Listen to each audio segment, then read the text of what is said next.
Our house is underwater now, I guess, so what can you do? Wait for the water to go down and then see what you got left.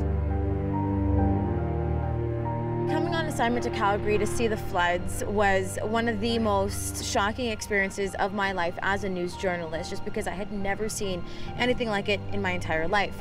It was eerie to see the downtown completely void of people. It was extremely difficult to do the job that I was trying to do in the crazy rain that just would not stop. What a disaster in Alberta. Thousands of people affected in such a way that they're calling this shocking and the worst natural disaster that they've ever witnessed. I saw the waters and I have to admit I was almost frightened, because you could see within a span of, say, a few hours that even on the day of the floods that they were continuing to rise.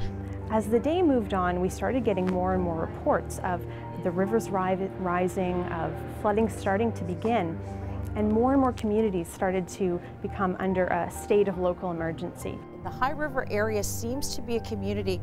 At this point, there are reports that it being underwater. And you were seeing the swelling of the rivers and debris starting to come down, and you were seeing the measurements going up and up and up. As of 6 a.m., about 300 cubic meters per second. That's 10 to 15 times higher than average. Officials at this point are saying this could be worse than the 2005 event. Once I started to see images of flooding and I saw that the highway was washed out near Canmore, and then when I saw the image of the houses being washed away, these beautiful homes, I think that's really when it started to really get emotional for me. In High River here, we are in a mess. We've got 3/4 of the town underwater. Evacuations are almost done in the entire part of the town. Here's the highway.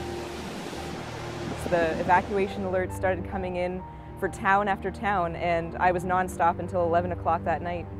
Well, you felt very small that day. You know, you felt very little. You couldn't do anything to stop it, and all you could do is just try to be a part of informing and alerting and passing out information. 2 men are missing as well after being washed away on the Highwood River, and they're still being sought. Police are on site. We also have EMS that's on site trying to help people cope with the situation. We've had a sixth of the town of Medicine Hat evacuated. The flow rate for the South Saskatchewan River might be 6,000 cubic meters per second. So I was really of two minds when I was following this event. On one hand, I'm a meteorologist, I'm a scientist. The other side of me is I'm actually from Southern Alberta. That is my home. So when I'm seeing all these reports of flooding, you know, these are places that I know very well. And, you know, at some parts it was hard for me to see these places underwater. There was a particular image that one of our news writers found on the second day of the flooding of a little girl wearing a life jacket and holding her teddy bear and looking at the floodwaters. This photo literally brought tears to the eyes of everyone in the newsroom. As much as you want to jump through that computer screen to hug that little girl that's looking at the floodwaters, you have to realize we're here to help them too. So there is a balance that you have to keep. It may take our homes and dearly treasured things, but it can break us down.